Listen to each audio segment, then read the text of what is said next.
Travel along, Catholic pilgrims, as we read letters from the voyages of St. Frances Cabrini as she traveled around the Western Hemisphere sharing the good news of Christ. Welcome, Catholic pilgrims. We are only 55 pages into this book, and already Mother Cabrini speaks directly to my heart.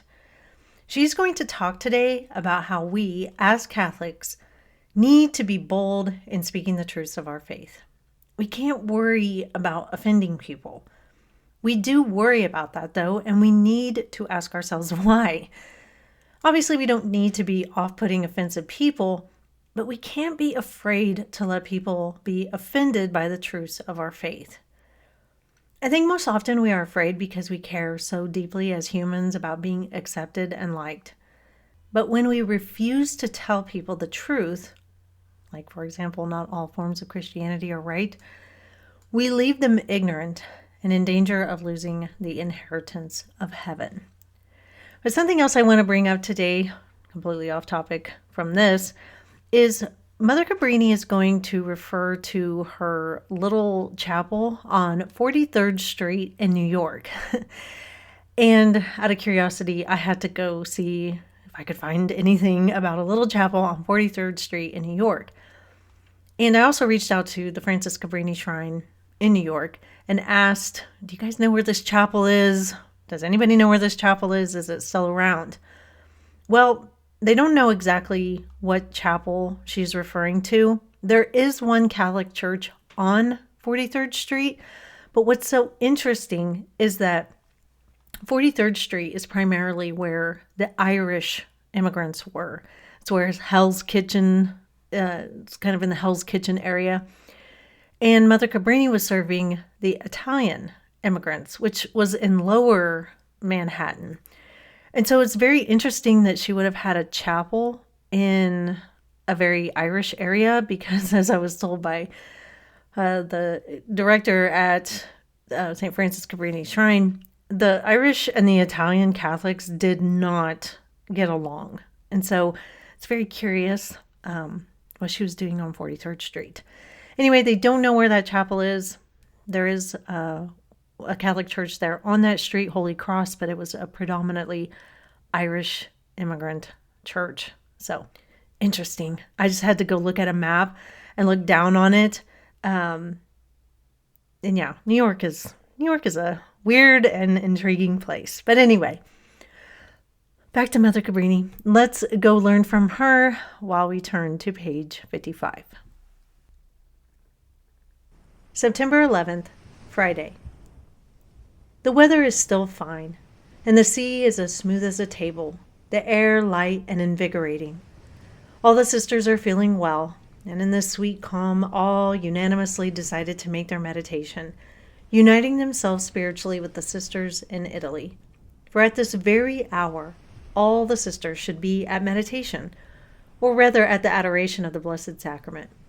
One of us, who desired very much to be near the tabernacle, saw in a dream a great procession of saints who were coming with the Holy Eucharist to gratify her great desire. But only a few days longer, and we shall be able to receive our dear Lord in our little chapel in 43rd Street, New York.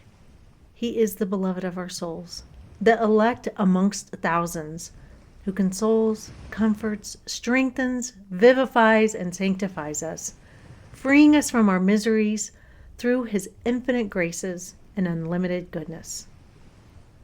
Last evening, a Protestant minister gathered together as many persons as he could of the first class and held a meeting, what the English call a conference, to collect money for the poor sailors' children.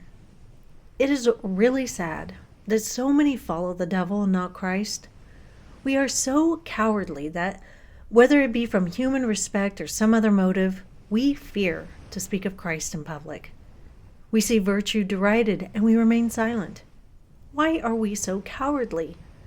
We should strengthen our faith in an endeavor to imbue others with the Spirit of Christ and to become animated ourselves with the true charity of the divine heart and thus proclaim the truth.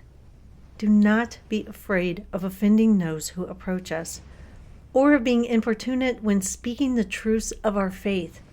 No, if we are filled with the sweet, kind charity of Christ, coupled with strength and energy, no one will take offense, but rather be conquered.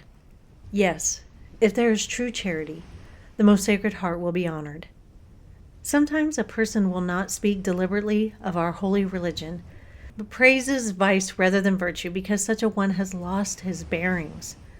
But if it were possible to find one individual who, with the generous charity and the sweetness of the Sacred Heart of Jesus, could introduce the subject of our faith gently, correct certain wrong ideas little by little, such a good person would conquer that soul and reunite it with that secure trunk of truth from which unconsciously it has become detached. If such a spirit is necessary everywhere, what must be the necessity of it for those nations who once were profoundly religious and now, through pride, ambition, and a false sense of freedom, have allowed themselves to be carried away and to do what they do not want to do? People on board are already saying, "Why are these missionaries going to America?" While in Europe, there are worse despisers of religion and faith. These words went to my very heart. If I were not wounded by such expressions, I should not be a true daughter of the Church, nor would I have any love for my country. Such expressions dishonor nations, which in olden times flourished amidst true and profoundly religious sentiments. Do begin, daughters, to humble yourselves. Invest yourselves with true, solid virtue. Become fervent and true lovers of the Sacred Heart, repairing in gratitude and making supplication for ourselves and for our brethren who live in disastrous times, because deprived of the faith. Learn to humble and sacrifice yourselves, but with a real sacrifice accompanied by a true denial of yourselves. Let us sacrifice and immolate ourselves for our dear brethren, purchased by the blood of Jesus Christ. Those who through ignorance are losing the inheritance of the children of God and making themselves unhappy for all eternity, seek to get them out of this precipice by sacrifice. That is all for today, Catholic Pilgrims. Tomorrow is the last day of this voyage, so don't miss it. But until then, live the faith boldly and travel well.